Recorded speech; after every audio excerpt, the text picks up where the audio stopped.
part 2 of making a yo-yo using the extra small Clover Yo-Yo maker. If you watched part 1, you will see that my friend Carol sent me 2 yo-yo makers and some little miniature clothespins for holding fabric in place. I have some natural dyed silk organza fabric. It was dyed with Cutch probably about 10-12 years ago. And I'm going to have a gold color cotton thread. Should have probably spritzed this and hung it up. Where's my... I'm going to put my notch there. Whoa. This would probably be easier if I had ironed the fabric first. But, you know, why do things the easy way when I can sit here and fight it the whole time? So when I put my mark,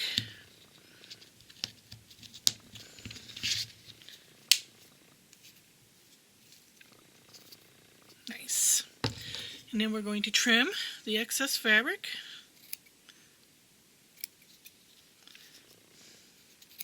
Again, the shorter you can get your fabric to lay and still be able to fold it over and have a seam, the flatter your yo-yo is going to lay.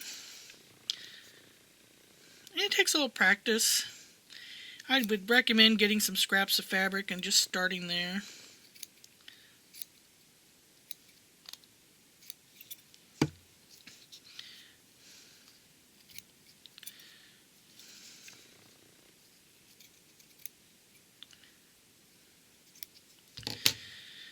Alrighty.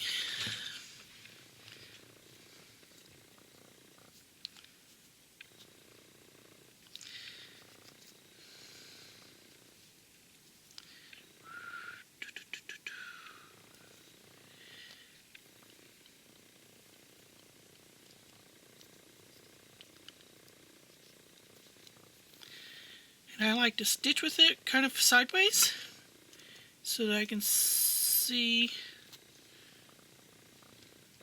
Yes, that's correct. I'm getting the right holes.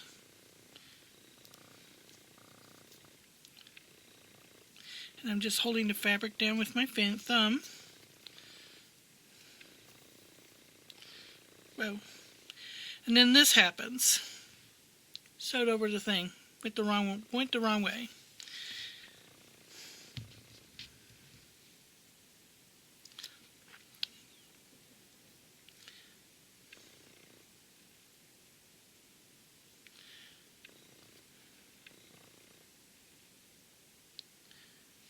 Oops, let's do this. This is just going to go faster.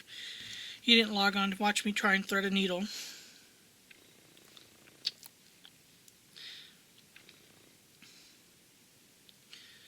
I'm using a crewel embroidery needle because I'm working with a thicker thread. You could use regular 40 weight sewing thread if you wanted to.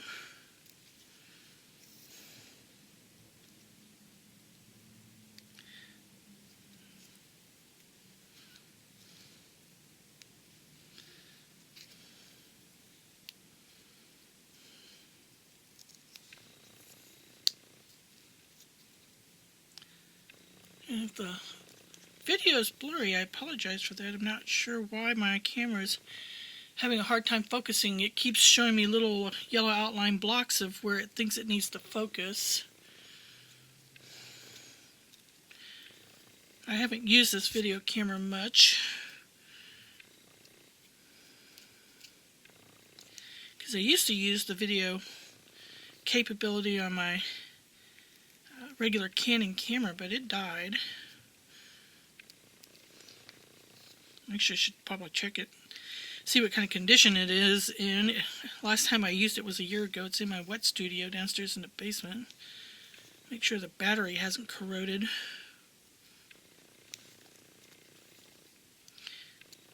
So here we are again. We're completely stitched all the way around. I'm going to go through the first one again.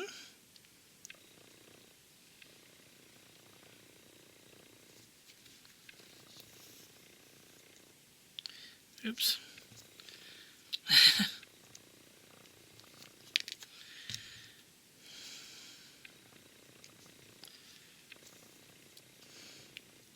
This is what happens when I talk and sew at the same time. Alright, let's pop that out of there.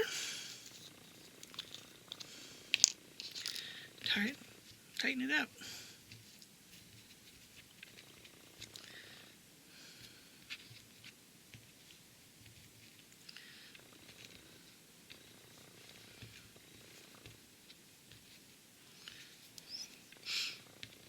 You'll have to adjust to tuck the fabric raw edges inside as you go.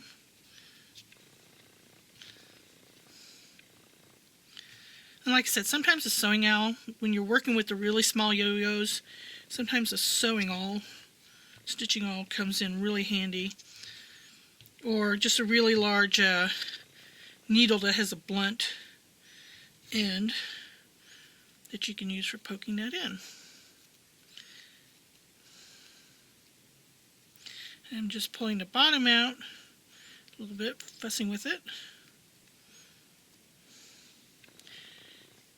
And there you go.